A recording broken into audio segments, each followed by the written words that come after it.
नमो अरिहन्ताणं नमो सिद्धाणं नमो आयर्याणं नमो उवज्झायाणं नमो लोये सव्वसाहुणम् तीन भुवन में सार वीतराग विज्ञानता शिव स्वरूप शिवकार नमो त्रियोग समारिके। ये परम मांगली ग्रंथ श्री छड़ाला जी हैं। इसके रचयिता पंडित श्री दौलत राम जी हुए हैं। इसके अंतर्गत उन्होंने 6 ढालें लिखी है। 6 ढालों में 3 बातों का वर्णन है। पहली ढाल में संसार के दुखों का, दूसरी ढाल में उन दुखों के कारणों का, और तीसरी ढाल से आगे उन दुखों से बचने के उपायों का वर्णन किया है। तो हमारी चल रही है दूसरी ढाल। दूसरी ढाल मतलब दुख के कारणों का वर्णन है। इन कारणों को जान के क्या करना है, पंडित जी कह रहे हैं ताते इनको तजिए सुजान। ये जो कारण है इनको जान लो और जान के क्या करना है, इनका त्याग करना है। त्याग करेंगे तभी जो आगे की औषधि है वो काम में आएगी। तो परहेज करेंगे तो ये औषधि काम में आएगी। तो कौन सी चीजें इनका त्याग करना है? मिथ्यात्व का त्याग करना है। मिथ्यात्व क्या है? मिथ्यापना किसका? दर्शन ज्ञान चारित्र का। 2 प्रकार से लगाया है इसको, अग्रहित और ग्रहित। अग्रहित मतलब अनादिकाल से चला आ रहा मिथ्यात्व, और ग्रहित मतलब नया मिथ्यात्व जो इस भव में जीव ने परोपदेश से स्वयं धारण किया। तो अनादिकाल से चला आ रहा मिथ्यात्व किस चीज का? दर्शन ज्ञान चारित्र का। तो अग्रहित मिथ्या दर्शन, अग्रहित मिथ्या ज्ञान, अग्रहित मिथ्या चारित्र। अग्रहित मिथ्या दर्शन की परिभाषा क्या है? अनादिकाल से चला आ रहा मोक्ष मार्ग प्रयोजन भूत 7 तत्वों में जीव अजीव आश्रय बंधन संवरण निजरा मोक्ष, इन 7 तत्वों में विपरीत श्रद्धान, विपरीत मान्यता। अग्रहित मिथ्या ज्ञान मतलब अग्रहित मिथ्या दर्शन के साथ साथ पाया जाने वाला जो जो भी ज्ञान है, भले ही वो 2 दूनी 4, रस्सी को रस्सी समझे, सांप को सांप समझे, लेकिन अग्रहित मिथ्या दर्शन है तो जो भी ज्ञान पाया जा रहा है उसके साथ में वो सब अग्रहित मिथ्या ज्ञान है। और अग्रहित मिथ्याचारित मतलब इसी प्रकार से बिना परोपदेश के अग्रहित मिथ्या दर्शन, अग्रहित मिथ्या ज्ञान के साथ में जो जो भी विषयों में प्रवृत्ति पाई जा रही है वो सब अग्रहित मिथ्या चारित्र है। अब ये तो हमारा प्रकरण हो गया था अग्रहित का। अब ये अग्रहित मिथ्यात्व का पोषण कैसे होता है वो प्रकरण शुरू हुआ है। वो अग्रहित मिथ्यात्व का पोषण करने वाला ग्रहित मिथ्यात्व है। तो ग्रहित मिथ्यात्व इस पुराने बीमारी को और बढ़ाता है। कैसे बढ़ाता है वो पढ़ रहे हैं। तो वो जो ग्रहित मिथ्यात्व है मतलब जो जीवन ने नया धारण किया है वो भी 3 प्रकार का मिथ्यात्व है ना। तो 3 प्रकार का मिथ्या मतलब 3 प्रकार से समझना उसको दर्शन ज्ञान चारित्र में लगाना है वो मिथ्यापना। तो दर्शन का मिथ्यात्व, ग्रहित मिथ्या दर्शन, ग्रहित मिथ्या ज्ञान और ग्रहित मिथ्या चारित्र, इस प्रकार से लगाना है। तो ग्रहित मिथ्या दर्शन क्या है?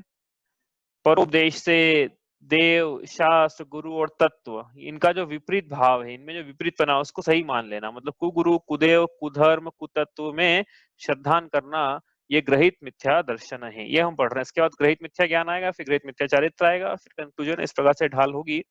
तो अभी पढ़ रहे हैं क्या हम? ग्रहित मिथ्या दर्शन। किसे कहा ग्रहित मिथ्या दर्शन? अभी बताया।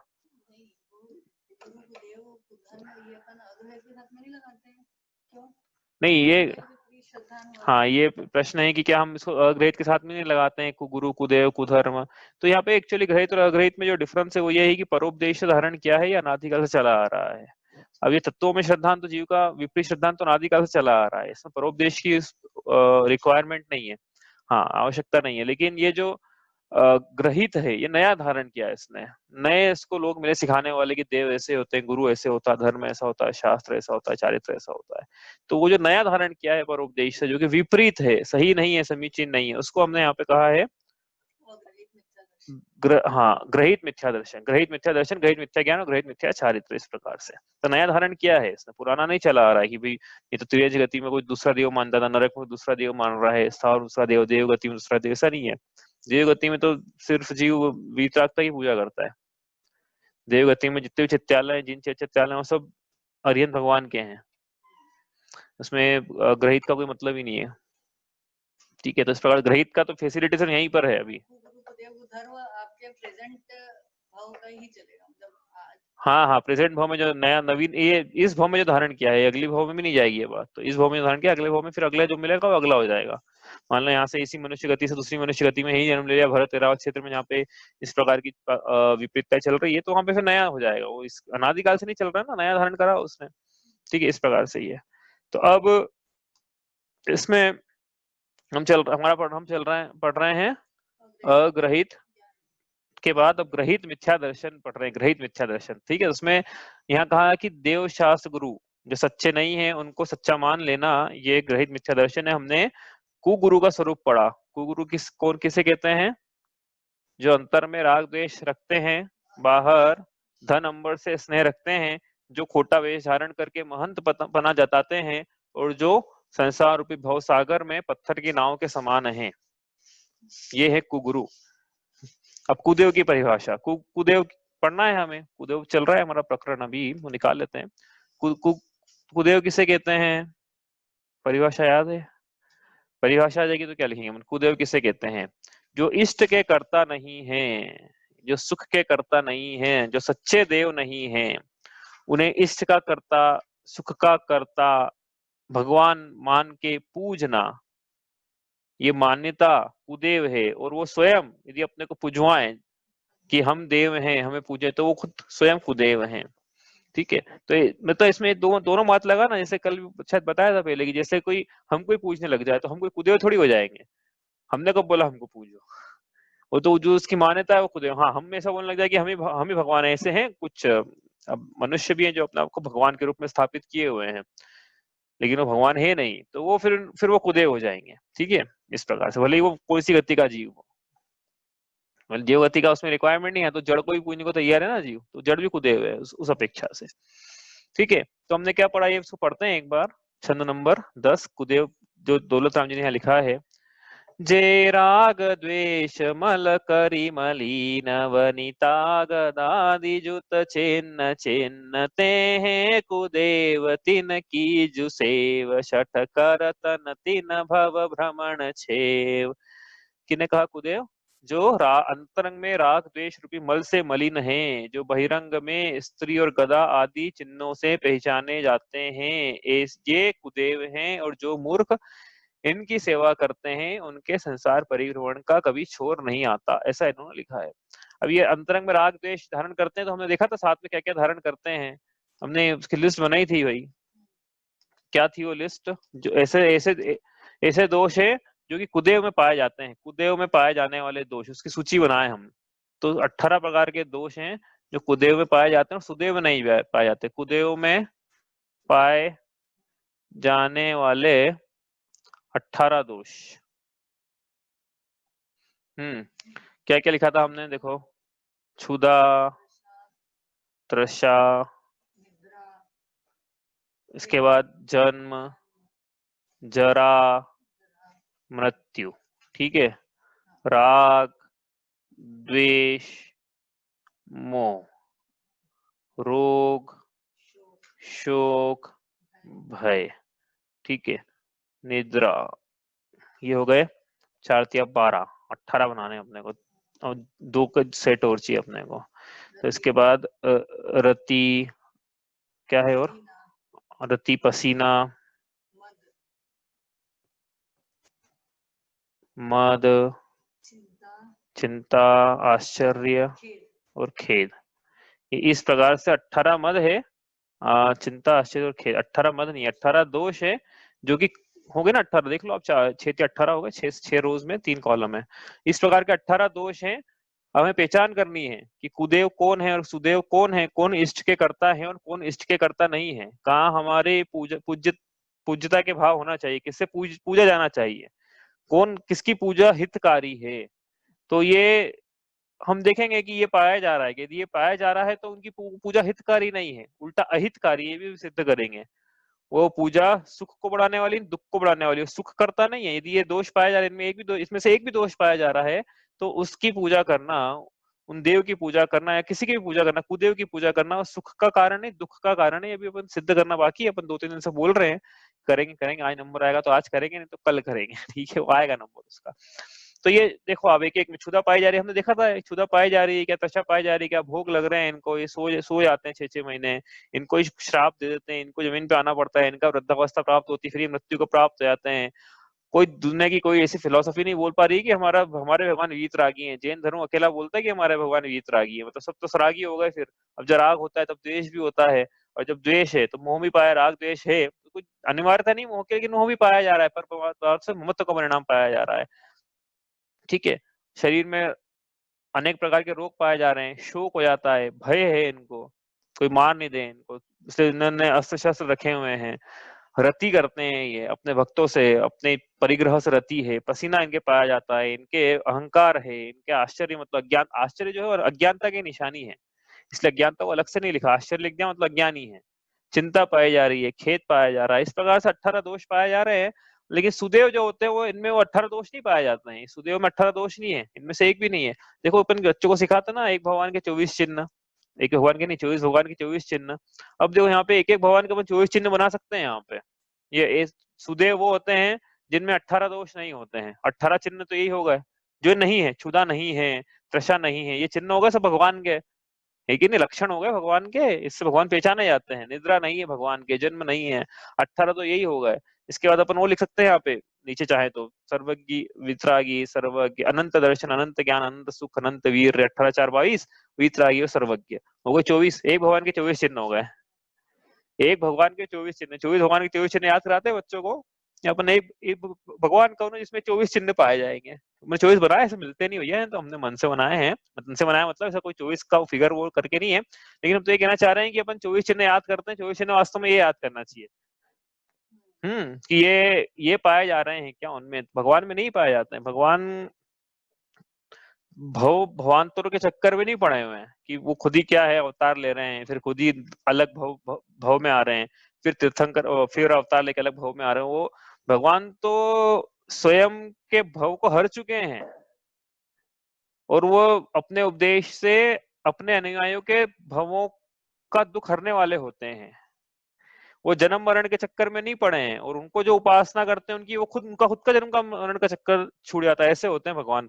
तो जिनको ये भव भव के रोग लगे हुए हैं, संसार के रोग लगे हुए हैं, जन्म मरण का रोग लगा हुआ है, वो भगवान नहीं हो सकते हैं। उनको ये दुखमय अवस्था है, आकुलतामय अवस्था है, जो स्वयं ही दुखमय है, स्वयं ही दुखी है, वो हमारे सुख का कर्ता कैसे हो पाएगा? स्वयं का सुख तो हो नहीं पा रहा है, उसको स्वयं के दुख को हरण नहीं कर पा रहा है। भगवान तो कैसे होते, देखो लिखा सामायिक पाठ में, जो भव दुख का विध्वंसक है, विश्व विलोकी जिसका ज्ञान, योगी जन के ध्यान गम्य वह, बसे हृदय में देव महान, मुक्ति मार्ग का दिग्दर्शक है, जन्म मरण से परम अतीत, निष्कलंक त्रैलोक्य दर्शी वह, देव रहे मम हृदय समीप। अब ये ऐसे होते हैं भगवान जिनको जन्म मरण का दुख नहीं है, जिनको भव का दुख नहीं है। अब ये स्तुति करना है तो कहाँ कर सकते हैं, यहाँ कर सकते हैं जाके कि भगवान आप बहुत दुख का विध्वंसक हो। वो बोलेंगे हमारी दुख का विध्वंस नहीं हुआ भैया, आपके कैसे कर देंगे? जन्म मरण से परम अतीत, वो बोलेंगे हमारे जन्म मरण नहीं छूटे हैं, तुम्हारे कैसे? तो ये इसलिए हमको क्या डिस्टिंक्शन करना है, भगवान में राग द्वेष नहीं होते हैं।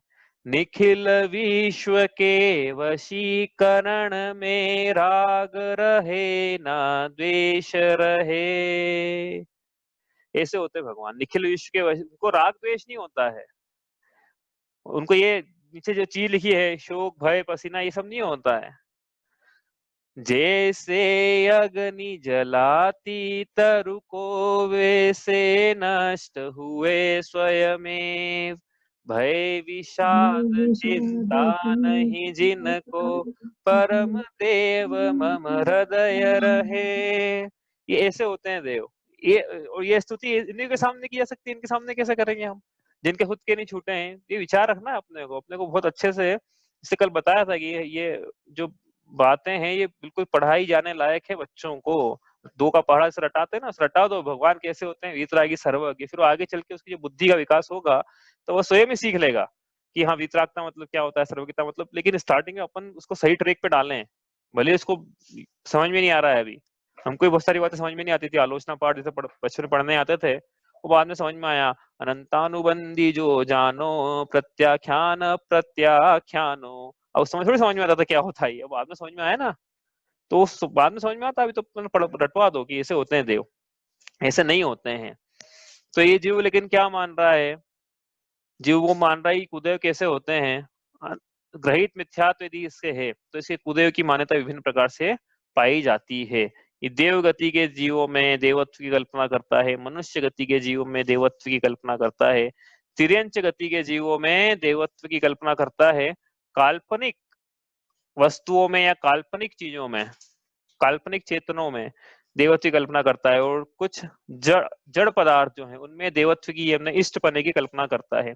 अब देवगति में कैसे देवत्व की कल्पना करता है, सबसे पहले हमने शुरू किया था ज्योतिष देवों से। ज्योतिष देवों में कैसे देव की कल्पना करता है, ज्योतिष लिखा है, ज्योतिष यहाँ पे, ज्योतिष में सूर्य चंद्र, ऐसा उदाहरण लिखा था, सूर्य चंद्र नवग्रह, है ना। तो सूर्य को अर्घ अर्पित कर रहा है। अब ये सूर्य चंद्र क्या है, ये देवगति के जीव है, ज्योतिषी जीव है। हम पढ़ कर आए हैं, क्या पढ़ गए थे पहले, कि यहाँ पे जन्म लेने वाला कभी अकाम निर्जरा करे, भवन त्रिक में सुरतन धरे, विषय चाह दावानल दयो, मरत विलाप करत दुख सयो। ये पढ़ा है इनके बारे में हमने छेड़ाला में, पहली ढाल में। कैसे होते हैं ये, कि भाई इनके खुद के ही जन्म मरण का चक्कर नहीं छूटा है, यही जब मरते हैं, जब इनका जन्म होता है तब नियम से मिथ्या दर्शन के साथ में होता है। और हम तो कह रहे मिथ्या दर्शन दुख का कारण, मूल कारण है, और हमें धर्म की प्राप्ति करना मतलब सम्यक दर्शन की प्राप्ति करना है, सुख की प्राप्ति करना मतलब सम्यक दर्शन की प्राप्ति करना। अब इनके पास ही नहीं सम्यक दर्शन, तो हमें कैसे देंगे। समझ में आ रही है ना बात, यदि इनके ये जन्म मरण के चक्कर से नहीं छूटे हैं सूर्य चंद्र। अब फिर कोई बोले कि नहीं ये ग्रहों की शांति वगैरह तो होती है ना, चलता है ऐसा जगत में, ग्रह की शांति कराई, ऐसा कराया वैसा कराया, बहुत सारी चीजें तो चल रही है, बस काल सर्वयोग उदाहरण के लिए। ऐसा कुछ होता ही नहीं है जैन जैन धर्म के अनुसार काल सर्वयोग, लेकिन चल पड़ा तो मान रहे हैं उसको, चला भी रहे।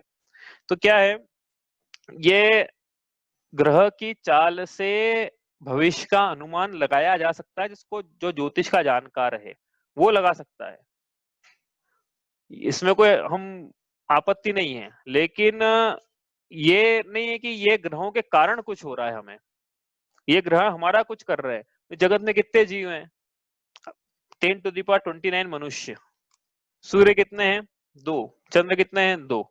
अब ये एक एक का हिसाब रखेंगे, सूर्य देव 10⁻29 मतलब एक क्या के 29 शून्य, इतने मनुष्य हैं। आपको बोले दिख तो रहे नहीं है, तो ये सब मिला के भरत क्षेत्र, तेरावत क्षेत्र, भोग भूमि सब पढ़ लिया ना मैंने, 2.5 द्वीप वगैरह सब मिला के अधिकतम मनुष्यों की संख्या 10⁻29। अब ये क्या सूर्य के हिसाब रखेगा कि देखो ये इसके साथ मुझे ये करना है, इसका ये बिगाड़ना है, इसका ये बिगाड़ना है, ऐसा मतलब क्या वो देव है कि ये गेट कीपर है, अकाउंटेंट है, चपरासी, क्या है वो। तो उसको वो तो अपने भोगों में लिप्त है, अपन जो खुद ही जा रहे हैं, खुद ही मान्यता कर रहे हैं, ऐसा कुछ होना नहीं। हाँ वो सूचक कह रहे कि ये यहाँ पर है, यहाँ पर है, यहाँ पर है, तो ऐसा हो सकता है। इस संभावनाएं मतलब ज्योतिष के अनुसार बतलाई जा सकती है, सही भी होती है, मतलब संभावना नहीं बोलना चाहिए, जानकार है तो सही से प्रेडिक्ट करेगा, लेकिन बस प्रेडिक्शन है, वो कोई कारक नहीं है, वो सूचक है, कहने का मतलब ये है। अब ये पिछले प्रसंग आया था कि नवग्रह की जो पूजा है जैन धर्म में भी है, तो एक्चुअली क्या है, वो पहली बात तो ये कि नवग्रह जैसा कोई शब्द ही नहीं है जैन धर्म में। जो जैन धर्म में शब्द है वो नव देवता है। तो अरिहंत सिद्ध आचार्य उपाध्याय साधु जिन धर्म जिनागम जिन चैत जिन चैत्यालय, ये जो 9 ग्रह हैं, 9 देवता हैं, इनकी तो पूजा करने योग्य है। लेकिन इसके अलावा जो 9 ग्रह हैं, इनकी कोई मतलब बात ही नहीं है, शब्द ही नहीं है जैन आगम का। 88 ग्रह बोले हमने तो। फिर जुड़ी कहाँ से है, तो ये जुड़ गई कहीं से, आ गई मतलब बोरो कर ली कहीं से, क्योंकि जैन धर्म के लोग दूसरी जगह जा रहे थे ग्रहों के चक्कर में, ग्रहों को शांत करने के चक्कर में। तो आचार्य ने बोला कि ये जो ग्रह है यही भगवान के समूह शरण में शीश झुका के, सूर्य चंद्र इंद्र है ना भाई, 100 इंद्र खड़े हैं भगवान के, शत इंद्र नमत कर शीस धार। तो सूर्य और चंद्र जो है वो ग्रहों के भी इंद्र हैं, तो उनका राज ही खड़ा है भगवान के समूह शरण में सिर झुका के। तो जिसको सिर झुका जा रहा है उसको सिर झुकाएंगे, जो सिर झुका रहा है उसको सिर झुकाए। और ये क्यों सिर झुकाना, क्योंकि इनके भी सुख के करता वही है। हाँ, तो हमारे भी वही है, ऐसा थोड़ी कि इनके थ्रू जाना पड़ेगा, ऐसा कुछ नहीं है। तो इसलिए ये पूजनीय नहीं है, कहने का मतलब ये है, कोई पूछता है तो उसका देवपने में विपरीत श्रद्धा न है, वो हमें दूर करना है यदि हमें पाई जा रही है। तो ग्रहों के चक्कर में पड़े हैं तुम्हें दूर करना है। पूरा अधिकतर तो देखा जाए तो पूरा बिजनेस चलता है इसके नाम से, डराने का बिजनेस है, ये भय का बिजनेस है, व्यापार है। पत्थर बेचे जाएंगे फिर, और ये कर लो वो कर लो, फिर पैसे दे दो, फिर यहाँ और क्या है कि या फिर कुदेगो में ये तो ठीक है, चलो ये क्या है, बोलेंगे शनि को शांत करना है ना, तो वो शनि महाराज का मंदिर है वहां पे, वहां चले जाओ। तो अब यहाँ से ये मिथ्यात्व से अगले मिथ्यात्व में गए, अगले मिथ्यात्व, तीसरे मिथ्यात्व में, तो चलती रहती साइकिल फिर, क्योंकि जो उन्होंने पढ़ाने वाले वो तो वहीं ले जाएंगे, दूसरी जगह ले जाएंगे, कोई जैन तो है नहीं बताने वाले वो। ठीक है, तो ये ज्योतिष ग्रह हो गए। दूसरे अब देवगति में दूसरे जाति के देव होते हैं व्यंतर। अब जीव क्या है, व्यंतरों को भी पूजा करता है। अब ये व्यंतरों का क्या है, व्यंतर कौन, चार निकाय के देव होते ना, देवगति में चार निकाय के देवा चतुर निकाय, ज्योतिष हो गए भवन, भवंत्रिक बोलते हैं, भवनवासी व्यंतर ज्योतिष, हमने ज्योतिष लिया, व्यंतर ले रहे हैं। व्यंतर भी देवगति का ही जीव है। ठीक है, अब व्यंतरों का क्या है, जो भूत पिशाच इस टाइप के जो जाति है इनकी, भूत नाम की जाति के व्यंतर हैं, पिशाच नाम की जाति के व्यंतर देव हैं, राक्षस नाम की जाति के देव हैं। भूत जाति का देव मतलब बहुत सुंदर है, अति सुंदर, मतलब मनुष्यों से कई गुना सुंदर है वो देव। कोई ऐसा नहीं कि उसको देख के डर जाए, उसको देख के मोहित हो जाए, वैसे ऐसा है वो भूत जाति के अंदर के, देखते रह जाए अपन उसको, कितना अच्छा कितना सुंदर देव है ये।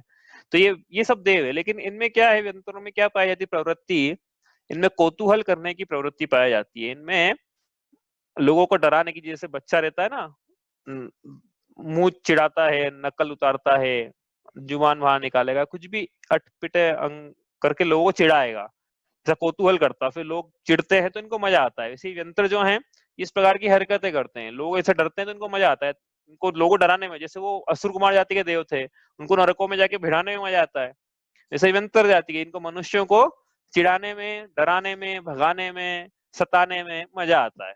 ठीक है, तो ऐसे होते हैं ये। अब क्या हुआ, पास्ट में किसी के पीछे व्यंतर लग गया, तो व्यंतर लग गया तो लोगों ने क्या करा, व्यंतर की पूजा शुरू कर दी कि व्यंतर है, इसको खुश करना पड़ेगा, यदि इसको खुश नहीं करेंगे तो हमारा पीछा नहीं छोड़ेगा।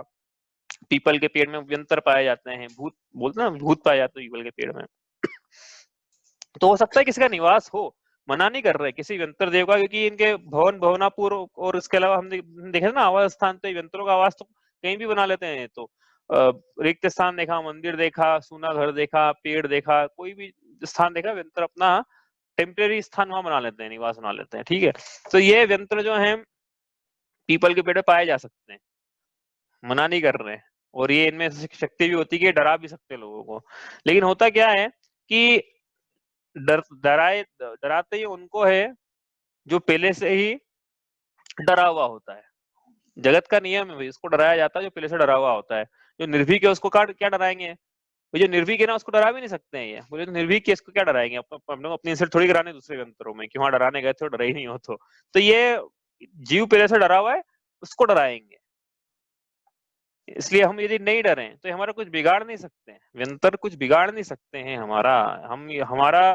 तो इसलिए ये पूजने इसलिए नहीं है हो जाते हैं कि यदि इनको नहीं पूजेंगे तो हमारा कुछ बिगाड़ कर देंगे, हमारा कुछ अहित कर देंगे, हमें डरा देंगे, इसलिए व्यंतर। और क्या है, देखो एक बात और बताता हूँ मैं आपको, जितने भी चमत्कार होते हैं सब व्यंतरकृत होते हैं अधिकतम। व्यंतर देव जो है लोक में चमत्कार दिखाते हैं। अब कोई क्या होता है, जैसे कितना सही है कितना गलत है मुझे पता नहीं, बीच में चली थी एक न्यूज कि गणेश जी दूध पी रहे हैं, तो दूसरे देशों दूसरे धर्मों में चमत्कार हो रहे हैं, तो लोगों को लगता है दूसरे धर्म भी सच्चे हैं ना, देखो चमत्कार तो हो रहे हैं वहां पे। तो ये चमत्कार दिखाने वाले कौन है वास्तव में, चमत्कार दिखाने वाले व्यंतर देव। यदि हो रहे हैं वास्तव में चमत्कार तो व्यंतरकृत चमत्कार है, व्यंतर देव है, उनको बस ये लोगों को सब मोक्ष प्रकाशक में लिखा देखो कि कोई व्यंतर पिछले जन्म में किसी विशेष धर्म में उसकी प्रवृत्ति थी, फिर वो मरकर मतलब मनुष्य गति में था तो किसी विशेष धर्म को मानता था, फिर मर गया, मर के व्यंतर हो गया, तो व्यंतर बन के भी उसने सोचा कि चलो इस धर्म में लोगों को लगाया जाए, तो चमत्कार दिखलाता है ताकि लोग उससे जुड़े। ये ऐसा लिखा है मोक्ष प्रकाशक में। तो इसलिए क्या है कि जितने भी और जैनियों के चमत्कार भी अंतर करती है, भगवान चमत्कार नहीं करते हैं, भगवान का तो मोक्ष हो चुका है, वो कोई चमत्कार करने वाले नहीं हैं, वैमानिक देव आते नहीं हैं। अधिकतर चमत्कार जो होते हैं व्यंतर कृति होते हैं, जैनियों के हो या जैनेतरों के हो। तो ये कुछ चमत्कार के नाम पे नमस्कार करने लायक नहीं है, ये तो क्या है कि इनमें पावर है तो दिखा रहे हैं बस। लेकिन कुछ और बिगाड़ नहीं कर सकते हैं, कुछ बुरा नहीं कर सकते हैं। यदि अपन डरेंगे तो डराया जाएगा, इसलिए पूजनी नहीं है। यदि पूजने की हमारी मान्यता है व्यंतरों में तो उसको निकाल दी जाए। जो व्यंतरों में बोला है वही भवनवासियों में, भवनवासी में भी यदि कोई पूजने की मान्यता है, भवनवासी में यूजुअली क्या रहता है, लोगों का, अब वो व्यंतर है कि भवनवासी मुझे पता नहीं, लोगों की एक मान्यता रहती है कुल देवी की। जैनियों की बात करें कि हमारी कुल देवी है, हमारे कुल देवता है। कुल देवी, कुल देवता का मतलब क्या होता है एग्जैक्टली मुझे पता नहीं। क्या हो सकता है ऐसा होता हो कि उनके कुल में कोई उत्पन्न हुआ हो, बाद में जाके वो भवनवासी बन गया हो, फिर उसी कुल के लोगों का कुछ करता किया हो, ऐसा कुछ हो सकता है। तो ये कुल देवी कुल देवता की बात है, तो लोग कुल देवी की पूजा करने लगते हैं, कुल देवता की पूजा करने लगते हैं। फिर उनको पढ़ा भी दिया जाए ये कि देखो ऐसा कुछ होता नहीं है, अरिहंत ही पूजने योग्य है, ये तो 18 दोषों से युक्त है, अल्पज्ञ है, इनके जन्म मरण के दुख नहीं छूट रहे, हमारे क्या, इनके इष्ट नहीं हो रहा, हमारा क्या इष्ट कर देंगे, इनके दुख दूर नहीं हो रहा, हमारे क्या कर देंगे। तो लोग मानने को तैयार इसलिए नहीं होते कि उनको डर लगता है कि यदि इन्हें इनकी पूजा करना छोड़ दिया तो हमारा अनिष्ट हो जाएगा। तो ऐसे लोगों से फिर मेरा एक ही प्रश्न है कि भैया इतने सालों से पूजा कर रहे हो तो कौन सा इष्ट हो गया? अभी मतलब इष्ट हो गया तो इनका क्या हुआ, अनिष्ट हुआ तो वो हो गया बस, नहीं किया तो ऐसी कैसी बात हो गई? तो फिर प्रोबेबिलिटी तो उतनी रह गई ना। इन्होंने क्या कर दिया, यदि इनकी पूजा कर रहे सब अनिष्ट, सब इष्ट ही होना चाहिए था, सब इष्ट नहीं हो रहा है, कुछ अनिष्ट हो रहा है, मतलब ये इनका किया धरा नहीं है, हो कहीं और से रहा है, लेकिन जीव मान रहा है इनका किया धरा है। इसलिए कुल देवी कुल देवता कोई प्रचलन ही नहीं है। ये पता नहीं कहाँ से बात आ गई है, कहाँ से जुड़ गई है, कोई इसका वो ठिकाना ही नहीं है, ये अपने यहाँ होते ही नहीं जैन धर्म में कुल देवी कुल देवता का फंडा। ठीक है, इसलिए भवनवासी देव जो है पूज 18 प्रकार के दोषों से मंडित है ना भैया, पाए जा रहे कि नहीं 18 प्रकार के दोष, तो ये पूजनीय नहीं है। अब आगे बात करें तो वैमानिक देव को कोई पूछते हुए मेरे को दिखा नहीं आज तक कि वैमानिक देव को पूछता है, लेकिन पूज रहा है तो भी गलत कर रहा है। वैमानिक देव भी भले सम्यक दृष्टि भी हो तो ये पूजन के योग्य नहीं है। अब आगे चलते हैं, अब तो देवगति के जीव हो गए हैं, ये जैन धर्म में बाद में घटाएंगे। हाँ, अपन तो अभी क्या है जैनेतर मान्यताओं की बात कर रहे हैं। अभी जैन धर्म में भी ज्योतिष यंत्र भवनवासी को देख लेकर कैसी कैसी मान्यताएं हैं उसकी बाद में चर्चा करेंगे, लेकिन पहले एक प्रकरण पूरा कर लेते हैं अपन जैनेतर मान्यताओं का। मनुष्य, मनुष्य गति के जीव, मनुष्य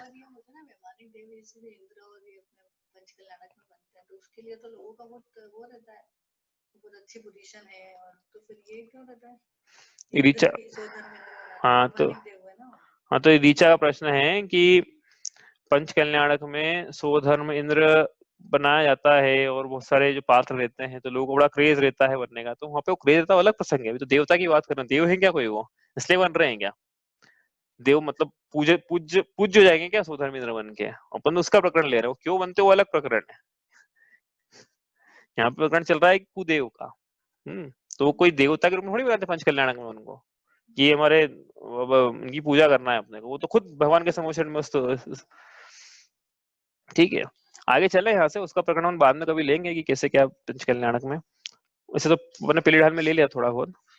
अब आते हैं मनुष्य गति, मनुष्य गति के जीव को वो स्वयं मनुष्य जो है वो अपने आप को भगवान के रूप में स्थापित करता है और लोगों से पुजवाता है, या फिर लोग स्वयं ही उस मनुष्य गति के जीव को भगवान के रूप में स्थापित करके उसकी पूजा करते हैं। पता है आपको ऐसे भी जीव है, मनुष्य है तो मनुष्य, मनुष्य गति का जीव जिसके कोई दुखों का अंत नहीं हो गया है, उनके भी ये सब चल रहा है, क्षुत पिपासा जरांत तक जन्मांत तक भयस्मय अन्न राग द्वेष मोहाश्य, ये सब चल रहा है, उनके राग द्वेष मोहाश्य सब चल रहा है। लेकिन लोगों ने अपनी कल्पनाओं में स्थापित कर लिया, किसका क्या कर सकते हैं, हम दिमाग लगाया नहीं, ये चल रहा है ये जा रहा है तो अपन भी चलो। ऐसे कौन कौन से एग्जाम्पल अपन लिखे हैं यहाँ पे, देखो एक तो चल रहे वही साईं बाबा भगवान के रूप में पूजे जाते हैं, ऊपर की सारी बातें लगा लेना आप कि कितना, और ये साईं बाबा का तो केस क्या है, अभी आप यूट्यूब पे वीडियो देखोगे तो अभी तो पता ही नहीं है कि ये कौन से धर्म के थे। कुछ लोग बोलते हैं कि ये तो मुस्लिम धर्म पैदा हुए फिर बाद में इन्होंने हिंदुइज्म लिया और ऐसा सब, मतलब ऐसा भी स्टोरी है, कितनी सही है कितनी गलत अपने को पता नहीं है, लेकिन हाँ एक किंवदंती ऐसी भी चल रही है इनके लिए। तो ये कोई भगवान है बिल्कुल भी नहीं है, मनुष्य थे, और मनुष्य भी कैसे थे वो आप सब जानते ही, उनके बारे में क्या बताएं अपन।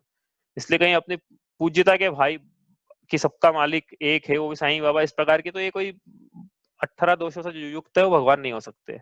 ठीक है, और कौन चल रहे हैं भैया, एक सत्य साईं चले बीच में जो अपने आप को साईं बाबा के अवतार मानते थे, इनके बारे में यूट्यूब पे बहुत सारे वीडियो है फ्रॉड के, आप देख लेना। लेकिन लोग अभी पता नहीं क्यों, क्या मान्यता है लोगों की, अभी भी लोग मानने को तैयार नहीं है, साफ साफ फ्रॉड होते हुए दिखता है फिर भी, क्योंकि मान्यता जड़ें इतनी गहरी हो जाती है ना।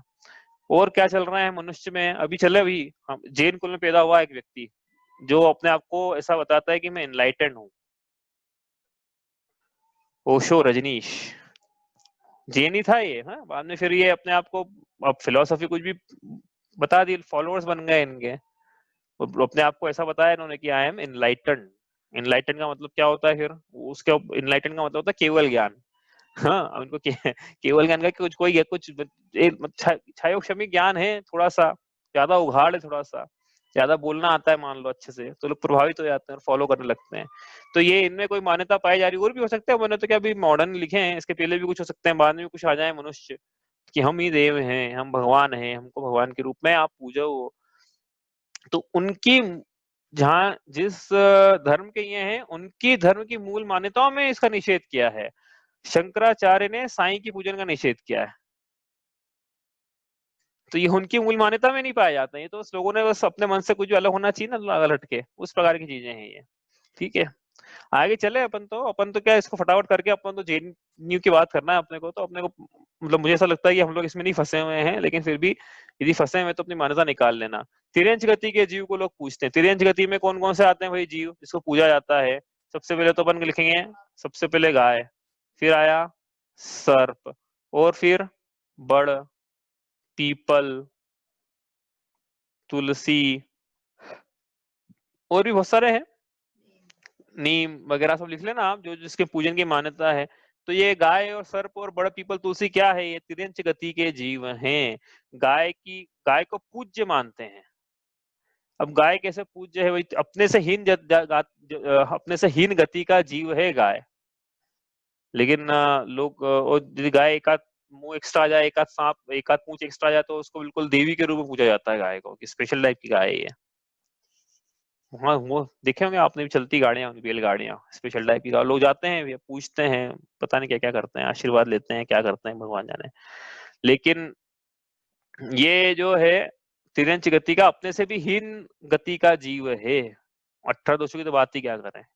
सांप को पूछते भी आने वाली, क्या आ गई आने वाली नाग पंचमी, सांप की पूजा होती नाग पंचमी के दिन। अब सांप का क्या है? तिरंच गति का जीव है सांप। मांसाहारी है, उसको लोग पूछने को तैयार हैं। अब क्यों पूछते हैं समझ में नहीं आया आज तक, क्या प्राप्ति होगी सांप से? हे सर्प देवता, पता नहीं क्या है, चल रही वो मान्यताएं। वो बताती भी, मूवीज में बताते हैं कि सर्प को पूजा जाता है, गाय को पूजा जाता है, बर्ड को पूछते हैं, पीपल पे। तो हम हमेशा नहीं कर ले कि लोग गए थे देखो वहां पे, लोग लच्छा बांध रहे थे, हमने भी लच्छा बांध दिया पीपल पे, हमने भी बर्ड पे लच्छा बांध दिया। तुलसी का विवाह आया था शंकर जी के साथ में देवउठनी ग्यारस के दिन, हमने तो देखा है होते हुए, हर साल कराते हैं। पता नहीं क्या है, मतलब ये हर साल देवउठनी पे तुलसी का विवाह, पता नहीं क्या मतलब ये सब। अब देख लो तिरंज गति के जीव है, दिख ही रहा है ना साफ साफ, कोई ऐसा तो नहीं है कि हम मतलब खुद भी तिरंज गति के मान रहे हैं इनको, कि इनमें भगवत्ता कैसे आ जाएगी, ये इष्ट के कर्ता कैसे हो जाएंगे सांप? सांप इष्ट का कर्ता अपना, बताओ आप। तो हमें ये मान्यताएं पाई जाए तो हम निकाल लें। काल्पनिक, अब काल्पनिक में है बहुत सारे, लिस्ट इसकी बहुत विशाल लंबी, बिल्कुल कल्पना जन्य है बहुत सारे। तो उदाहरण के लिए, एक देव है जिन्होंने सृष्टि की रचना की है, ऐसे वो देव हैं, सृष्टि की रचना करी है। ऐसा माना जाता है कि किसने तो संसार, और क्या चलते हैं वैसे मैसेजेस कि ये संसार एक कार्य है, तो बिना कारण के कार्य होता नहीं है, इसलिए कारण जो करने वाला है जरूर कोई ना कोई होगा, सृष्टिकर्ता होगा ही होगा, ऐसा माना जाता है सृष्टिकर्ता। तो भाई सृष्टिकर्तावाद का निराकरण पहले कर देंगे। सृष्टि का कोई कर्ता नहीं हो सकता है, पहली बात तो आएगी पंक्ति इसमें, कोई न करे न धरे को, शट द्रव्य माही न हरे को, सो लोक माही भी न समता, दुख सहे जीव नित भ्रमता। कोई न करे न धरे को, कोई करता धरता हरता नहीं है, लेकिन फिर भी षष्टि का कोई करता है ऐसा मानता है जीव, षष्टि को किसने धारण किया हुआ ऐसा मानता है, और कोई षष्टि का विनाशक है ऐसा मान के काल्पनिक देवों की कल्पना करता है, जिनका अस्तित्व नहीं है। षष्ठी के कर्ता का यदि अस्तित्व माने, देखो तो क्या विसंगतियां होती है। यदि कोई ऐसा माने कि षष्ठी का कोई निर्माता है, तो उससे हम प्रश्न पूछते हैं फिर कि भाई ये जिन्होंने षष्ठी का निर्माण किया है, उनका निर्माण किसने किया? भगवान यदि षष्ठी के कर्ता हैं, तो भगवान का निर्माण किसने किया? वो बोलेंगे भगवान का निर्माण दूसरे भगवान ने किया। तो उस भगवान का निर्माण किसने किया? उनका उसके ऊपर वाले ने किया, उसका ऊपर वाले ने किया। तो इसको बोलते हैं इतरेतर दोष। इतरेतर ये दोष है, न्याय की भाषा में इसको इतरेतर दोष बोलते हैं। इसका कारण वो, उसका वो ऐसी सीरीज बन जाती है पूरी, तो एंड आ ही नहीं पाता कहीं पे। तो ये दोष है, ये रीजनिंग नहीं हुई। तो आपको ये बोले कि देखो भगवान तो क्या है, स्वयं भू है। स्वयं भू मतलब स्वयं सिद्ध है, भगवान का कोई कर्ता नहीं है।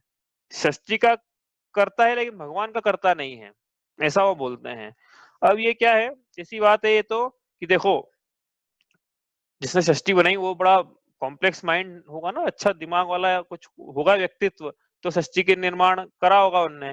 तो कहना क्या चाह रहे हैं कि ये जो षष्ठी के कर्ता हैं, ये तो स्वयं सिद्ध है, मतलब इतना कॉम्प्लेक्स ह्यूमन बींग को, इतने कॉम्प्लेक्स लॉजिक को बनाने की जरूरत नहीं पड़ी, लेकिन ये जो रेत के कण थे इनको बनाने की जरूरत पड़ गई। ये कैसी बात है, किसी विपरीत बातें हैं कि ये इतना कॉम्प्लेक्स तो बनाया था, और जो आसान था वो बनाना पड़ गया। हाँ, संभव है क्या ऐसा? समझ में आ रही बात कि इतना कॉम्प्लेक्स जो है वो कैसे बनाए, इतना कॉम्प्लेक्स बनाया। और यदि चलो कॉम्प्लेक्स यदि बनाया हो सकता है, यदि भगवान स्वयं सिद्ध हैं, स्वयं भू हैं, तो षष्ठी स्वयं भू क्यों नहीं हो सकती है? भगवान यदि जो षष्ठी के कर्ता हैं उनका अस्तित्व यदि पहले से था, तो जो षष्ठी उसके अस्तित्व पहले से मानने में क्या बुराई है? क्यों नहीं मान सकते आप? उसको मानने में क्या प्रॉब्लम है? और यदि षष्ठी को बनाया है इन्होंने, तो कहाँ बैठ के बनाया? जहां बैठ के बनाया, वो जगह पहले से बनी हुई थी क्या? वो यदि नहीं बनी हुई थी तो ये बैठे ही कहाँ फिर वो जगह बनाने के लिए? समझ में आ रही बात? जिस आकाश में आकाश ही बनाया होगा ना, फिर षष्ठी बनाई तो आकाश में ये पहले से बैठे हुए थे क्या? तो यदि पहले से बैठे हुए तो आकाश किसने बनाया फिर? तो आकाश ने नहीं बनाया, इसका मतलब ये हो गया यदि पहले से बैठे हुए थे तो। और ये आकाश भी इन्होंने बनाया, तो कहाँ बैठ के बनाया? समझ में आ रहा है लॉजिक? लूप लूप में फंस गई ये बात कि ये पहले आकाश बनाए कि पहले ये बने? यदि पहले आकाश बना तो ये तो आकाश पहले से बना हुआ था, इनने कहाँ बनाया फिर? और ये बने हुए थे पहले से ही, तो फिर इसका मतलब आकाश में बैठे हुए थे। समझ में आ रही? इन्होंने जो बनाया षष्ठी का कर्ता, जिसको कहा इन्होंने, वो षष्ठी के कर्ता में उन्होंने जो मटेरियल था, मटेरियल कहाँ से जुगाड़ा? अब कोई वाले पहले मटेरियल बनाया, तो एक बात बताओ हमको, बस एक, ये एक्चुअली क्या है, ये प्रश्न अपन ने शायद पहली ढाल में भी किए थे, जैसा याद आ रहा है थोड़ा थोड़ा, लेकिन कुछ लोगों के प्रश्न थे ये, तो मैंने था कि दूसरी ढाल में इसका निराकरण करेंगे पूरी तरह से, षष्ठी के कर्तावाद का निराकरण कर रहे हैं हम लोग। तो ये इन्होंने जो बनाया है षष्ठी को, तो ये कोई मेथड वगैरह होगी कि ऐसी बस मंत्र पढ़ा? और जो मंत्र पढ़ा, तो हमें एक काम करो, मंत्र बता दो कि षष्ठी को बनाया, किसी एक पुद्गल परमाणु को बनाने का कोई मंत्र है तो बता दो हमें, तो हम मान लेंगे षष्ठी को बनाया। एक टेस्ट ट्यूब के अंदर जिसमें कुछ भी नहीं है, वैक्यूम खाली है बिल्कुल, उसके अंदर विज्ञान एक परमाणु को, नए परमाणु को उत्पन्न करके बता दे कि from nowhere you have generated something, you generated something out of something, nothing. ऐसा हो सकता है क्या? यदि नहीं हो सकता है तो फिर मटेरियल को कहाँ बनाया इन्होंने? अब ये बोले मटेरियल को असेंबल किया, तो असेंबल किया ऐसा बोलो ना, बनाया ऐसा क्यों बोलते हो? तो असेंबल किया तो हम भी असेंबल करते हैं, मतलब षष्ठी में पहले से पाया जा रहा था, मतलब ईंट चूना ये सब पाया जा रहा था, सीमेंट वगैरह, तो हमने असेंबल करके घर बनाया। अब ऐसा बोलो कि असेंबल किया, यदि बोलना ही है तो ऐसा मत बोलो कि बनाया। यदि बनाया तो आप विधि बताओ कैसे बनाया जाता है। आपके शास्त्रों में विधि मिलती है क्या बनाने की, कि ऐसा देखो, ऐसा करेंगे, यूं कर देंगे तो परमाणु बन जाएगा, यूं करेंगे, तो ये कल्पनाएं हैं पूरी। वही क्या, इसको इसको फिर ज्यादा क्वेश्चन पूछ लो तो भगवान पे क्वेश्चन नहीं पूछते ज्यादा, ऐसा हो जाता है एंड में, क्योंकि क्या आंसर ही ना चीजों के चीजों के आंसर होते हैं।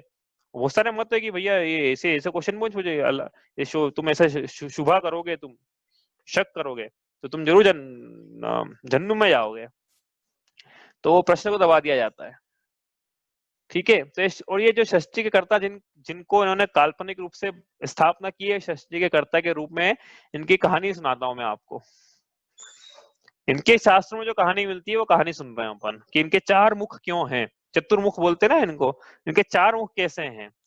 तो ये जो थे, ये खुद हम भगवान थे, ऐसा माँ बोलते ही है। अब ये भगवान है और किसी दूसरे भगवान की तपस्या कर रहे हैं, बताओ आप। ये खुद भगवान है और 3000 साल तक इन्होंने किसी दूसरे भगवान की तपस्या करी। कौन से भगवान है वो? अब वो मत पूछो आप भाई, वो बता नहीं पाएंगे हम, क्योंकि है अब क्या लॉजिक ही नहीं है ना कि अब ये भगवान है तो दूसरे भगवान की, तो वो जो भगवान है उसको कितने ने बनाया, वो उनको तीसरे ने बनाया, ऐसा हो जाता है फिर वो। तो इसलिए वो अटक जाती है गाड़ी। तो ये भगवान यहीं से शुरू करते हैं अपन, तो ये भगवान 3000 साल तक दूसरे भगवान की इन्होंने तपस्या करी। क्यों करी वो नहीं पता, लिखा हुआ उनकी कहानी में। लेकिन क्या है कि इनकी तपस्या भंग करने के लिए कोई अप्सरा भेजी गई, मतलब उर्वशी में इनका जो भी होगी, नाम नहीं पता मुझे। अब वो अप्सरा इनके सामने नृत्य कर रही थी। उस समय एक ही मुख के थे ये, अप्सरा सामने नृत्य कर रही थी। अब ये अप्सरा नृत्य कर रही है, अब ये उन्होंने देखा तो ये तो बिल्कुल मोहित हो गए। तो इसे आंख खोल के देखा इन्होंने, एक खाल को आंख खोल के पूरा ढंग से देखेंगे तो फिर वो तपस्या भंग हो जाएगी ना। तो ऐसा थोड़ा छल से मायाचारी से देखने लगे उसको। अब वो सामने अप्सरा को समझ में आ गया कि ये मेरे को देख रहे हैं। तो उसने क्या करा, सामने से जाके राइट हैंड पे जाके नृत्य करने लग गई, वहां से जाके रिझाने लग गई। अब ये थोड़ा यूं मुंह कर लें तो तपस्या भंग हो जाए कि आप तो अप्सरा को देख रहे हो, तपस्या क्या कर रहे हो, ऐसा हो जाए ना। तो इन्होंने सोचा कि हे भगवान, मेरे 3000 साल की तपस्या का कोई फल यदि है तो मेरा एक मुंह इधर आ जाए और मैं इधर से देखने लगूं। तो एक मुंह उनका यहाँ आता है, और इस उनकी कथा है काल्पनिक, हाँ उनकी है, लेकिन फिर वो उधर देखने लगते हैं। फिर वो अप्सरा पीछे आके नृत्य करने लगती है। हे भगवान, मेरे 3000 साल की तपस्या कोई फल है तो एक मेरा मुंह पीछे आ जाए, पीछे देखने लगूं मैं। पीछे आ जाता हूँ, पीछे देखने लगते हैं। फिर अप्सरा इधर लेफ्ट में आती है। हे भगवान, 3000 साल की तपस्या कोई फल है तो मैं लेफ्ट में देखने लगूं, तो लेफ्ट में देखने लगते हैं। इनके 4 मुंह हो जाते हैं, चतुर्मुखी हो गए ये। कैसे हो गए? काम वासना में डूब के चतुर्मुखी हुए हैं ये, हुए कि नहीं हुए? सिद्ध हो गया इससे ये। इन्होंने अपने पुत्र को बाण दिए काम के, कि हे पुत्र तुम जाओ और जगत में काम वासनाएं फैलाओ, ऐसा इनके शास्त्रों में उल्लेख है। अब इनके पुत्र को मिल तो गए, अब उन्होंने बोला ट्राई किस पे करूं मैं कि सही चल रहा है कि नहीं। तो वो जो बाण है उन्हीं के ऊपर छोड़ दिया, चतुर्मुखी के ऊपर। अब ये खुद ही काम से ग्रसित हो गए, और अब काम से ग्रसित होकर इन्होंने अपनी ही बेटी का भोग किया। ऐसी घटना, जो अपनी बेटी का भोग करे वो भगवान है कि शैतान है। तो ये बातें जमती, ये इनकी भाई अपन अपने मन से नहीं बोल रहे, इनके शास्त्रों में मिलता है जो वो बता रहे हैं अपन। तो षष्ठी के कर्तावाद का निराकरण किया जा रहा है। ये हो गया एक। अब बात करें दूसरे, जो षष्ठी के ऑब्जर्वर हैं, ऐसा माना जाता है ना कि भैया एक ने एक कर्ता है, एक धर्ता है और एक हर्ता है। तो धर्ता धर्ता की बात करें, धर्ता, ये जो धर्ता है वो कैसे हैं? धर्ता भी बताया कि 6-6 महीने सोते हैं, पहली बात तो उनको भी शाप दे देते हैं लोग। भगवान खुद भगवान है, खुद सर्वशक्तिशाली सर्वशक्तिमान है, लेकिन कोई भी एक ऋषि है नीचे से शाप दे देगा ऊपर कि तुमको नीचे आना पड़ेगा, तो उनको राम का अवतार लेके नीचे आना पड़ जाता है। ऐसे भगवान है भैया वो। समझ में आ गया कैसे हैं सर्वशक्तिमान उनका, ऐसे ऐसे है वो। तो ये इन्होंने, अब किसी ने पता नहीं, किसी को आपने कहानी सुनी होगी, किसी ने दे दिया किसी को कुछ वरदान कि तुम ना ऊपर मरोगे ना नीचे मरोगे ना अंदर मरोगे ना बाहर मरोगे ना।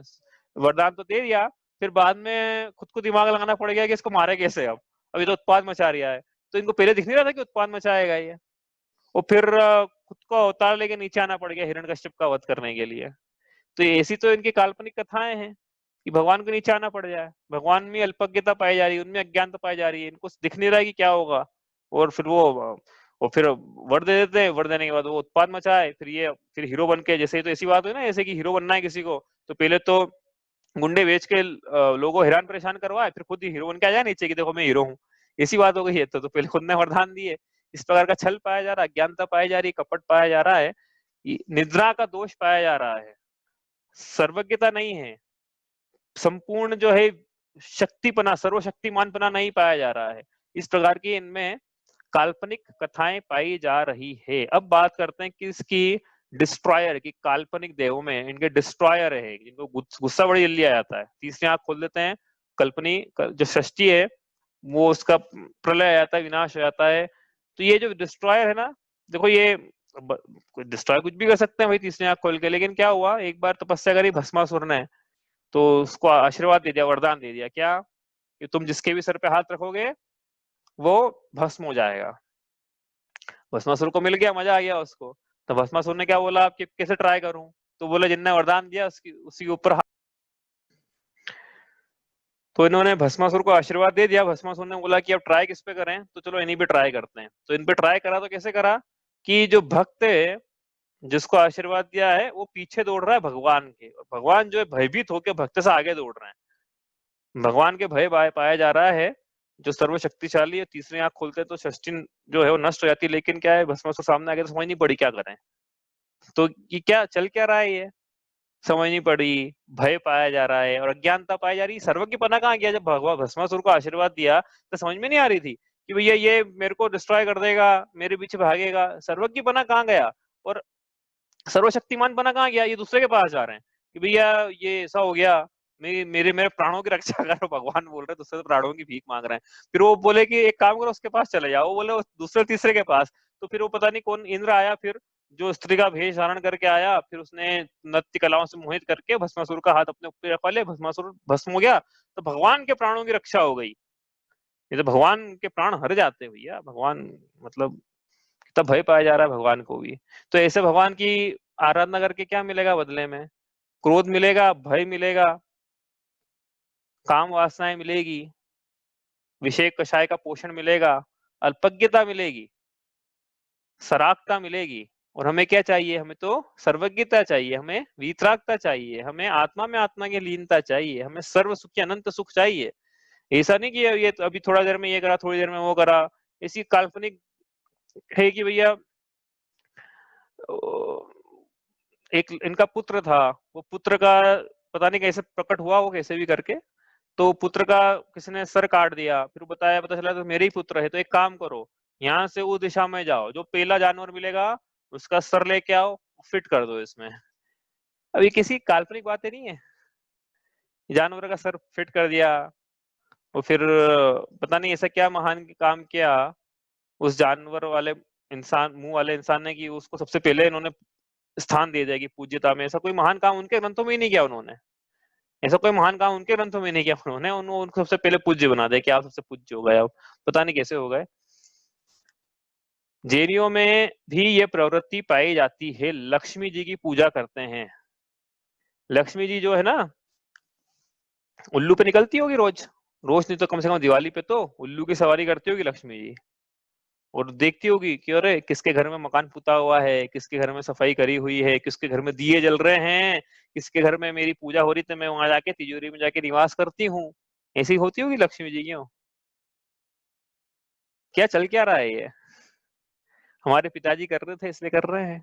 पिताजी से पूछो आपने निर्णय लेके क्या, कि नहीं हमारे पिताजी कर रहे थे इसलिए हम कर रहे हैं। उनसे पूछा आपने निर्णय लिया कि नहीं, तो निर्णय किसने लिया था सही गलत का? कहीं कुछ नहीं लिया था, वो हमारे पड़ोसी कर रहा था। वो पड़ोसी तो कोई पंडा था, ब्राह्मण था, कोई और नॉन जैन था, जैनेतर था। उसकी मान्यता हम लेके आ गए, लक्ष्मी जी लक्ष्मी जी लक्ष्मी जी। कौन है लक्ष्मी जी भाई? कहाँ से आई है ये? और क्या ये रात में उल्लू की सवारी कर रहे हैं? अब रात में उल्लू की सवारी कर रही है, उल्लू को तो रात में ऐसे नहीं दिखता है। उल्लू को रात में दिखता है, लेकिन उल्लू को रात में यहाँ दिखता है, लेकिन हमने दिए लगा लिए। अब दिए की रोशनी में उल्लू को दिखेगा क्या?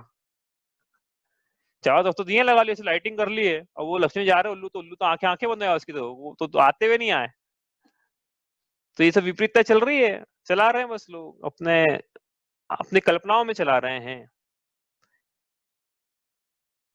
जितने भी डाकू होते हैं ना, सब काली माँ की पूजा करके लूटने आते हैं। जय माँ भद्रकाली ऐसा, और जो जो भी है, गाने भी हैं तो 2-4 फिल्मों के। तो जितने भी डाकू है, तो ये तो मतलब डाकुओं की रक्षा करती काली। तो ऐसी ऐसी काली को, काली की हम पूजा कर रहे हैं जो डाकुओं की रक्षा करे। तो वो जो डाकुओं की रक्षा करती है वो बड़ी अपराधी हुई।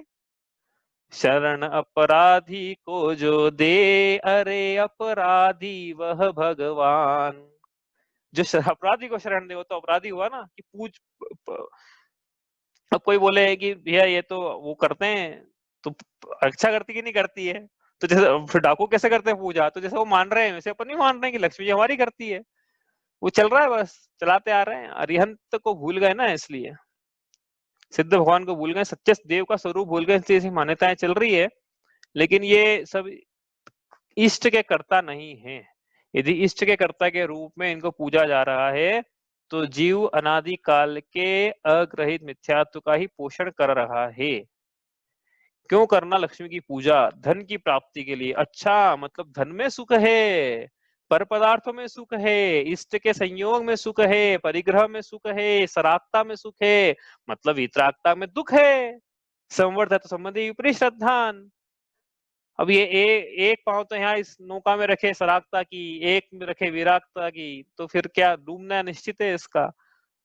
और पूरे सरागता में रखे तो उसी वक्त डूब जाए, तो क्या करें फिर? ये सरागता जो वीतरागता की वही भवसागर से नौका पार लगाने वाली, बाकी सब तो संसार में डुबाने वाली है। क्या मिलेगा क्यों कर रहा है इन सब की? क्यों करता क्यों है जीव? पुत्र की कामना, स्त्री की कामना, ये इससे करता है। तो इनमें कोई सुख था क्या? इनमें तो इनमें सुख के कारण, सुख के हेतु है ही नहीं। हम तो बोले ना सुख के हेतु है। तो जो सुख के हेतु है उनकी पूजा करे तो उनको प्राप्त होना चाहिए वो चीज। सम्यक दर्शन ज्ञान चारित्र होना चाहिए जिनकी पूजा कर रहे हैं। परिग्रह का अभाव होना चाहिए। परिग्रह दुख, परिग्रह पाप है। 5 पापों में 5 पापों की तो बात ही नहीं करी अपन ने आज इतने दिन हो गए। अपने पाप की परिभाषा नहीं लिखी, पाप कितने प्रकार के होते वो नहीं लिखा आज तक अपन ने। अपने को लगता था कि ये जैन धर्म की बात करेंगे तो हिंसा की बात सबसे पहले की जाएगी, लेकिन ये तो हिंसा हिंसा की तो बात ही नहीं हुई अभी तक, इतने दिन हो गए अपने। लोगों से लगता है बस क्या अहिंसा परमो धर्म की बना लिया ना स्लोगन अपन ने कि जैन धर्म की बात करेंगे तो अहिंसा की बात की जाएगी। वो करेंगे बात, मौका आएगा उसका भी। तो ये पाप 5 पाप में थे हिंसा, झूठ, चोरी, कुशल, परिग्रह। उसमें परिग्रह भी तो पाप है। तो परिग्रह की आसक्ति से यदि जीव यहाँ पड़ा हुआ है तो इसका मतलब विपरीतता पाई जा रही है उसके। इनमें सुख नहीं है, उन्हें सुख की मान्यता है। अब जड़ की बात करें, जड़ को कैसे पूज रहा है जीव? जड़ पूजने में तो क्या है, तराजू को पूज ले, दवात को, तराजू, हाँ, तराजू, बाट,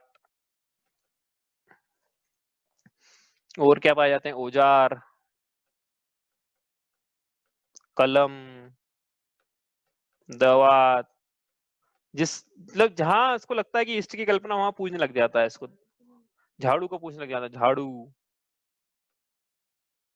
झाड़ू की पूजा की जाती है। झाड़ू की क्या पूजा कर रहे हैं? मतलब थोड़ा विवेक का तो इस्तेमाल करे जीव की नहीं करेगा।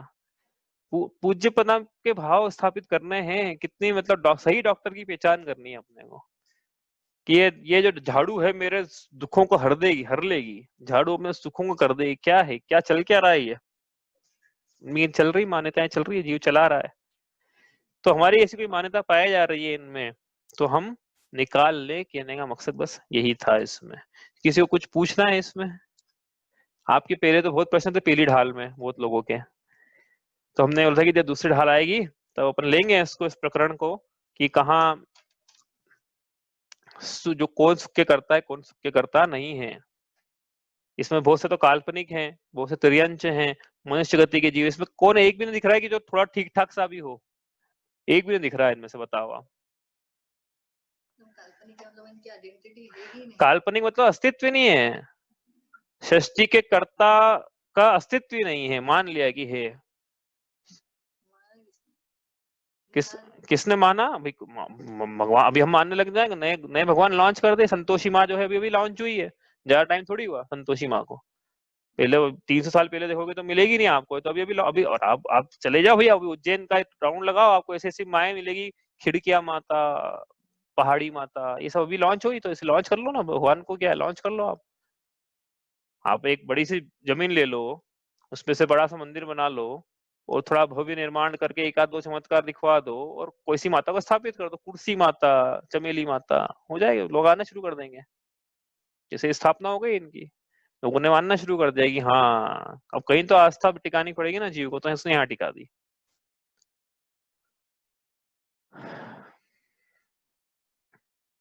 ऐसा सुना है मैंने कि इन जो षष्ठी के कर्ता है और जो कर्ता धर्ता हरता है, इनका स्वरूप तो वेदों में भी नहीं मिलता उनके। ऐसा सुना है ना, कंफर्म नहीं है मेरे को, कि जो 4 वेद है ना, जहाँ 4 वेद का है, उन 4 वेदों में भी इनका इनका नाम तक नहीं मिलता। ऐसा सुना है मैंने भी, तो देखना पड़ेगा एक बार सही की गलत है। बाद में आ गए तो जोड़ दिए मन से। राम और कृष्ण के अलावा सब काल्पनिक है। जितने भी माने जाते हैं ना, राम और कृष्ण ही वास्तविक हैं। फिर इसके अलावा जो भी हो सब काल्पनिक है। राम कृष्ण हनुमान भी लेना साथ में, मतलब पूरे रामायण में तो कैरेक्टर थे इतने, राम कृष्ण हनुमान, राम हनुमान और कृष्ण बलराम जितने भी थे, ये जो रामायण महाभारत के जो कैरेक्टर थे वो सब हुए हैं। बाकी तो हुए ही नहीं, पता ही नहीं, आते पत्ते ठिकाने नहीं, कोई एड्रेस नहीं। और यदि है तो देखो एक बात है ना, आप बहुत सीधा सा लॉजिक है, बहुत सीधा लॉजिक है। आपने भगवान को करता कहा, हमने तो नहीं कहा, जेएनयू ने तो नहीं कहा भाई भगवान करता है, आप कह रहे हो भगवान करता है। तो जब आपके भक्तों पर अत्याचार होता है तब आप चुप क्यों रहते हो? जब आपके मंदिर तोड़े जाते हैं तो आप चुप क्यों हो? तब भक्त वत्सलता कहाँ चली गई? जब पापियों को नाश करने का उद्यम कहाँ चला गया? जो जो आपकी भक्ति कर रहे हैं उनकी रक्षा करने का आपका पराक्रम कहाँ चला गया? यदि आपका अस्तित्व है तो आपको सामने आके रक्षा करना चाहिए ना। नहीं तो फिर भक्त मतलब क्या फिर? भगवान अपने मंदिरों की रक्षा नहीं कर रहे, भक्तों की रक्षा नहीं कर रहे हैं, तो जिन जो नहीं कर रहे उनकी भी रक्षा नहीं कर रहे हैं, तो फिर रक्षा करके फिर अब हम तो नहीं कह रहे ना कि हमारे भगवान करता है, हम तो नहीं कह रहे कि भगवान महावीर आके हमें रक्षा करेंगे, मतलब मोक्ष में है वो नहीं आने वाले हैं। हम तो साफ कह रहे हैं आपसे, हम तो बोल रहे हैं अकर्ता है, अपने चेतन भावों की करता है, शुद्ध भावों की करता, हम तो ये कह रहे हैं चेतन भावों के भी नहीं, शुद्ध भावों के करता है। और वो अब जो भी करता है मोक्ष में है, हमारे कर्मों के करता नहीं, हमारा कोई हिसाब किताब नहीं रख रहे हैं वो। हम उनको अर्घ्य चढ़ाएंगे तो कोई हमको आशीर्वाद नहीं देने वाले हैं, कोई प्रसन्न नहीं होने वाले हैं, कोई श्राप नहीं देने वाले, कोई वरदान नहीं देने वाले, हम तो ये बोल रहे हैं। तो हम पे तो बात नहीं घटेगी कि हमारे मंदिर तोड़ तो रक्षा क्यों नहीं की, लेकिन आप पे तो घटेगी। आपकी मस्जिद तोड़ी तो फिर क्यों नहीं आए आपके भगवान रक्षा करने के लिए? यदि है तो आना चाहिए ना फिर, नहीं तो फिर भक्त परायणता कहाँ चली गई? सर्वशक्तिमान बना कैसे कहाँ चला गया? इसका मतलब सब कल्पनाएं हैं,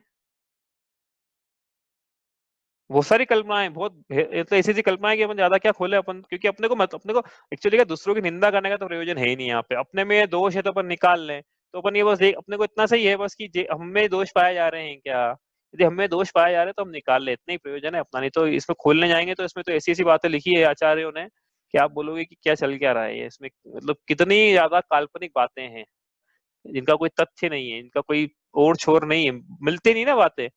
किससे कौन उत्पन्न हो गया, कैसी कैसी काल्पनिक कथाएं चलती है। कुंती जो थी, जैसी बाहर निकली, सूर्य की किरणें लगी और वो गर्भवती हो गई। कुंती जो कौरव पांडवों की मम्मियां थी, उनको एक ऋषि ने देख लिया, तो देखने मात्र से वो दोनों गर्भवती, गर्भ धारण कर लिया। वैसे गर्भ का धारण करने लग जाए तो स्त्रियों को बाहर निकलना मुश्किल हो जाए। लेकिन मान लिया, कुछ भी कुछ मानने में तो रोक टोक थोड़ी है, काल्पनिक कथाएं लिख दो कुछ भी चल जाती है वो, और कुछ अलग हटके लिख दो तो यार चल जाती है। इस प्रकार बहुत सारी काल्पनिक चीजें हैं। इसके किसी मछली ने किसी का पसीना निकल लिया तो उसको पुत्र उत्पन्न हो गया, मछली ने पसीना निकला तो मछली से पुत्र उत्पन्न हो गया। या जैन धर्म में तो मनुष्य से मनुष्य उत्पन्न होता है, मछली से मछली उत्पन्न होती है भैया। या मनुष्य ऐसा नहीं होता है कि अंडे वेंडे काम नहीं होते हैं। वो होते तो आप बताओ कैसे होते हैं यार, एक आध तो करके तो बता दो एक बार थोड़ा हमको, लेबोरेटरी में परमाणु उत्पन्न करके बता दो, ये सब जो भी है सब हुआ सब करके बता दो एक बार। नहीं हुआ है हम नहीं कर सकते मतलब कि नहीं पाए जाते, नहीं होता है सब सब। समझ में आ रही है ना बात? तो इसका मतलब क्या है, अपन अपने आप जो पढ़ रहे हैं उस पर आते हैं। ये प्रसंग हो गया है आज जैनेतर मान्यताओं का निराकरण या कुदेव संबंधी मान्यताओं का निराकरण। तो इनमें 18 दोष पाए जाते हैं और इस प्रकार की इसमें कल्पनाएं पाई जाती है, या जो नहीं है हित के कर्ता उनको हित के कर्ता के रूप में स्थापित करके पूजा जाता है, वो सब मान्यताएं कुदेव है। इसलिए राग द्वेष कैसे पहचानेंगे कि इनके अंतर्गत में राग द्वेष पाया जाता है, और राग द्वेष जब बोला तो वो 18 प्रकार के दोष जो कि कुदेवों में पाए जाते हैं और सुदेवों में नहीं पाए जाते हैं। और बहिरंग में क्या पाया जाता है, स्त्री और जो भी राग और द्वेष चिन्ह है वो सब पाए जाते हैं। तो ये कुदेव है, ये क्या करते हैं, ये इनके जो भक्त हैं वो उनको दौलतराम जी कह रहे हैं कि मूर्ख हैं, ये इनको ये निर्णय नहीं कर सकते हैं कि सही क्या है गलत क्या है, इन्होंने जिधर हाँक दिया उधर वो चल देते हैं बिना सत्य का निर्णय किए। तो एक बार सत्य का निर्णय तो करे जीव, तो फिर क्या होगा कि नहीं करा सत्य का निर्णय तो फिर अनादिकाल का दर्शन वो ही पोषते हैं, और संसार परिभ्रमण का कभी छोर नहीं आता। इसलिए हमें यदि ये दोष पाए जा रहे हैं तो हमारी ये मान्यता जो है विपरीत है। ये ये वीतरागता की विराधना है, अरिहंत की विराधना है, अरिहंत का निरादर है। यदि हम अरिहंत के अलावा कहीं और हमारे पूज्यपने के भाव पाए जाते हैं, इसका मतलब श्राक्ता उपादेय लग रही है, मतलब जो वीतरागता है वो हे लग रही है, वो छोड़ने योग्य लग रही है। पाने योग्य कहाँ लग रही है भाई? ये तो ये सही है, वो सही है, दोनों चीज साथ में सही नहीं हो सकती। सरागता भी उपादेय है, वीतरागता भी उपादेय है। और सरागता तो दुख स्वरूप है, हम पढ़ के आए ऊपर, सिद्ध भी किया हमने कि जब राग होता है जीव को तो कैसे आकुलताएं होती है, कैसे क्रोध के परिणाम होते हैं, कैसे कर्तृत्व के भाव होते हैं, और जब पर वस्तु इसकी इच्छा अनुसार परिणमन नहीं करती है तो इसके द्वेष के परिणाम है, शोक के हैं, विषाद के हैं, खेद के हैं, ऐसे परिणाम पाए जाते हैं दुख के परिणाम। हमेशा ऐसा नहीं होगा कि पर वस्तु अपनी इच्छा अनुसार परिणमन करे। तो शेष तो यही है कि हम इच्छाओं का अभाव कर दे। इच्छाओं का अभाव नहीं पाया जा रहा है, तो इसका मतलब इच्छाओं का अभाव को यदि सुख स्वरूप नहीं मान रहा है, मतलब इच्छाओं के सद्भाव को सुख स्वरूप मान रहा है, मतलब इसका निर्जरा तत्व में विपरीत सिद्धांत पाया जा रहा है। सब लगा लेना ऐसा। ठीक है, आज इतना ये हो गया प्रकरण। अब अपन थोड़ा सा अब जैन धर्म पे लगाएंगे इसको कल। हम्म ये पता जैनेतर मान्यताओं का तो प्रकरण यहाँ पे हो गया है। आपको कोई प्रश्न है तो आप पूछ लो, वरना कल फिर जैन धर्म की चर्चा करेंगे यहाँ से कि जैन धर्म में कैसी कैसी कुदेव की मान्यताएं पाई जा रही है। कुछ पूछना है इसमें?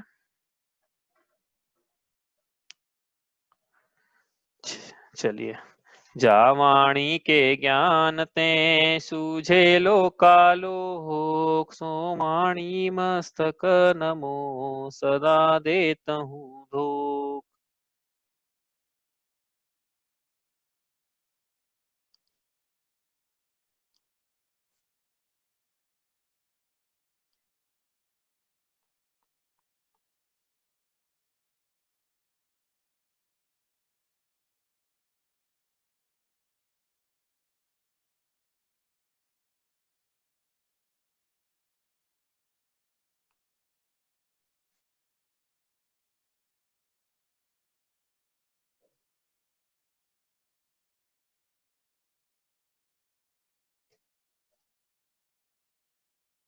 जय जिनेन्द्र।